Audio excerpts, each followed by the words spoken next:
அடுத்து வருவது தேசம் தேர்தல் திருப்பம்.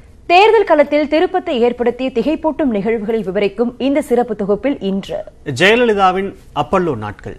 இத்துடன் இந்த செய்தி தொகுப்பு நிறைவு பெறுகிறது. மேலும் பல அண்மை செய்திகளுக்கு தொடர்ந்து இணைந்திருங்கள். இது நியூஸ் 18 தமிழ்நாடு.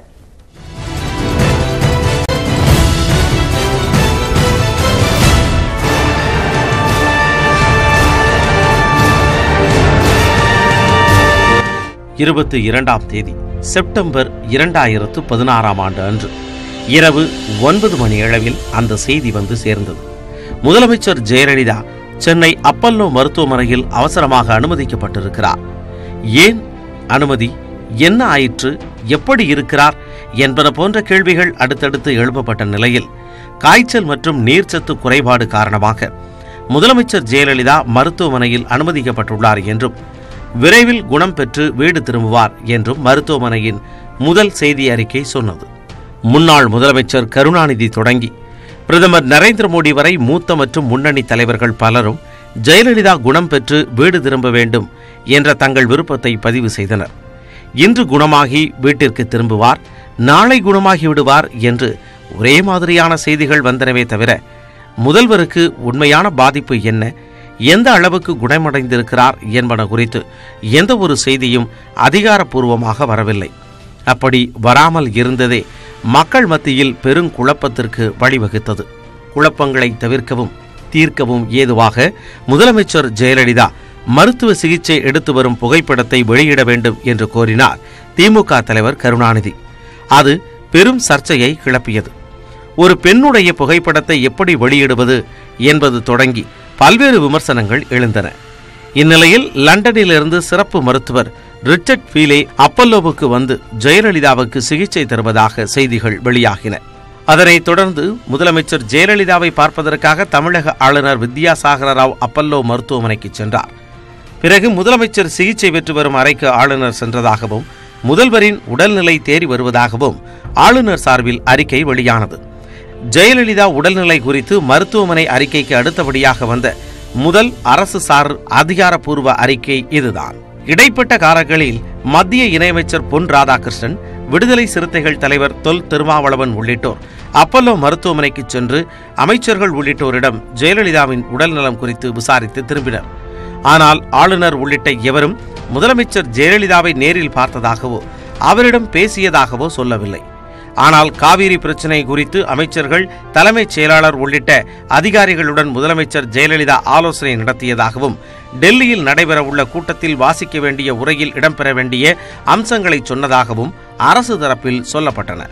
5ஆம் தேதி அக்டோபர் 2016 ஆண்டு முதலமைச்சர் ஜெயலலிதாவுக்கு மருத்துவ சிகிச்சை அளிப்பதற்காக எய்ம்ஸ் மருத்துவர்கள் கில்னானி, அஞ்சன் திரிகா, நிதிஷ் நாயக் ஆகியோர் அப்பல்லோ மருத்துவமனைக்கு விரைந்தனர்.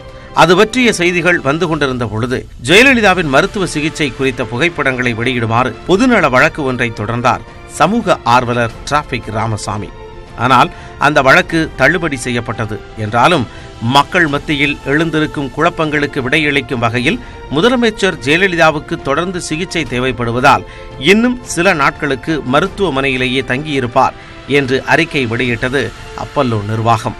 தமிழகத்தின் முதலமைச்சர் என்பதோடு மட்டுமல்லாமல் இரத்த உறவு என்று ஒருவர் கூட ஜெயலலிதாவுடன் இல்லாத நிலையில் அவருடைய மருத்துவ சிகிச்சை விவரங்கள் பொதுமக்களின் பார்வைக்கு கொண்டு வரப்பட வேண்டும் என்ற கோரிக்கையை தொடர்ந்து வலியுறுத்தப்பட்ட நிலையில் ஜெயலலிதாவின் அண்ணன் மகள் தீபா அப்பல்லோ மருத்துவமனைக்கு வந்தார்.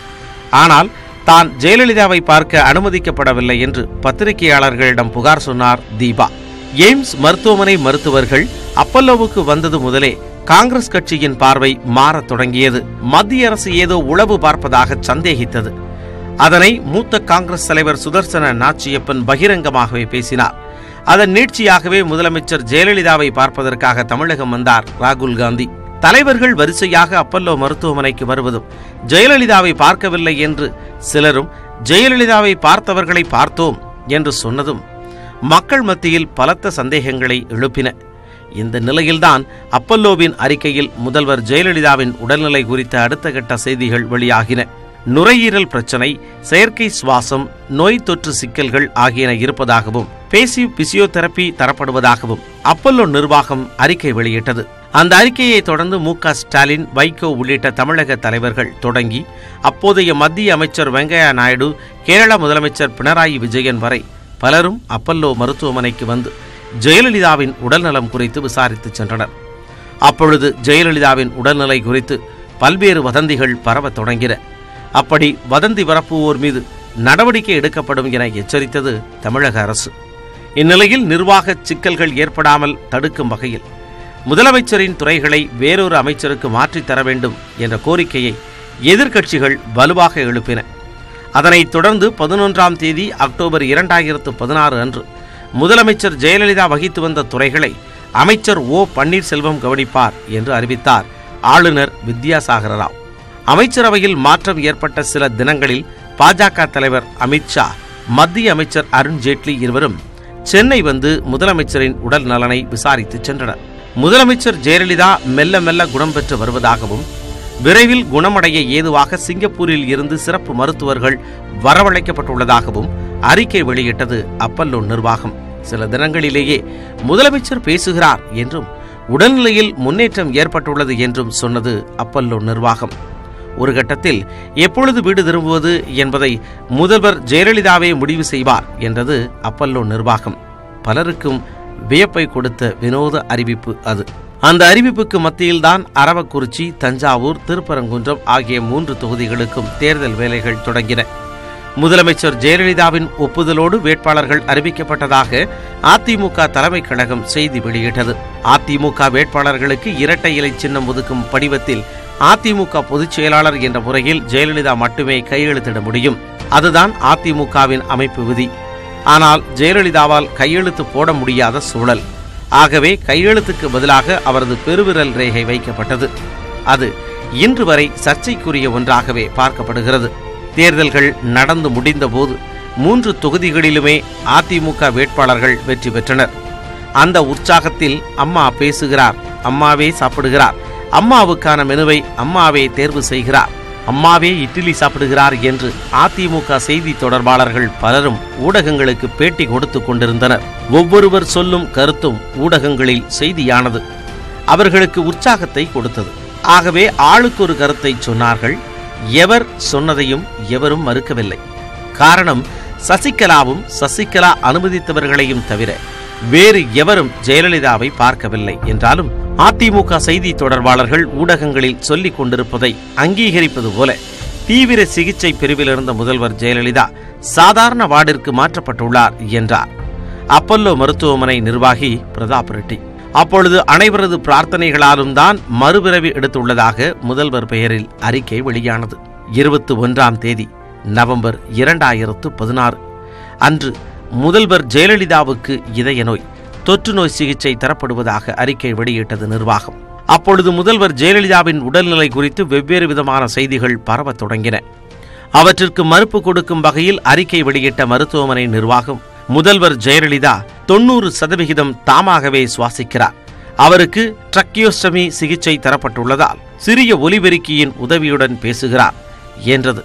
அதை முன்னாள் அமைச்சர் பொன்னையனும் பத்திரிகையாளர்களிடம் உறுதி செய்தார்.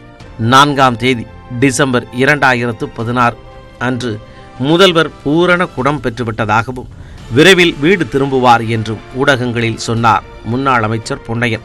அடுத்த சில மணி நேரங்களில் அந்த அதிர்ச்சியூட்டும் செய்தி வெளியானது. முதலமைச்சர் ஜெயலலிதாவுக்கு திடீரென இதய துடிப்பில் முடக்கம் ஏற்பட்டுள்ளது, இதயம் மற்றும் நுரையீரல் சிகிச்சை தரப்பட்டு வருகிறது என்பதுதான் அந்த செய்தி. அது தமிழகம் முழுக்க பலத்த அதிர்வலைகளை ஏற்படுத்தியது. மகாராஷ்டிராவில் தங்கியிருந்த தமிழக ஆளுநர் வித்யாசாகர ராவ் உடனடியாக புறப்பட்டு சென்னை வந்து முதலமைச்சரின் உடல்நிலை பற்றி கேட்டறிந்தார். 5ஆம் தேதி டிசம்பர் 2016 அன்று காலை தமிழக அமைச்சரவை அப்பல்லோ மருத்துவமனை வளாகத்திலேயே கூடி விவாதித்தது. அப்பொழுது தமிழ்நாட்டில் எந்த ஒரு சட்ட ஒழுங்கு பிரச்சனையும் இல்லை என்று மத்திய உள்துறை அமைச்சர் ராஜ்நாத் சிங்கிற்கு விளக்கம் கொடுத்தார் ஆளுநர் வித்யாசாகர் ராவ். அப்பொழுது முதல்வருக்கு சிகிச்சை தருவதற்காக மருத்துவர் கில்னானி தலைமையிலான எய்ம்ஸ் மருத்துவர்கள் குழு அப்பல்லோவுக்கு வந்தது.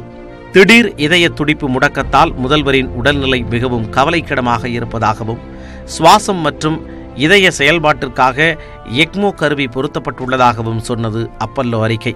ஆனால் முதலமைச்சர் மரணமடைந்து விட்டார் என்றும் ஆட்சி தொடர்பான மாற்று ஏற்பாடுகள் செய்யப்பட்ட பிறகு அந்த செய்தி அதிகாரப்பூர்வமாக அறிவிக்கப்படும் என்றன ஊடகங்கள். நீண்ட நெடிய குழப்பத்திற்கு பிறகு 5ஆம் தேதி டிசம்பர் 2016 அன்று இரவு 11:30 மணிக்கு முதலமைச்சர் ஜெயலலிதா மரணமடைந்து விட்டதாக அதிகாரப்பூர்வமாக அறிவித்தது அப்பல்லோ மருத்துவமனை நிர்வாகம். 5ஆம் தேதி டிசம்பர் 2016 அன்று ஜெயலலிதாவின் மரண செய்தி ஒட்டுமொத்த தமிழகத்தையும் ஒரு கணம் உணர்விழக்கச் செய்திருந்தது. அந்த நொடியில் 75 நாள் அப்பல்லோ அத்தியாயம் முடிவுக்கு வந்தது.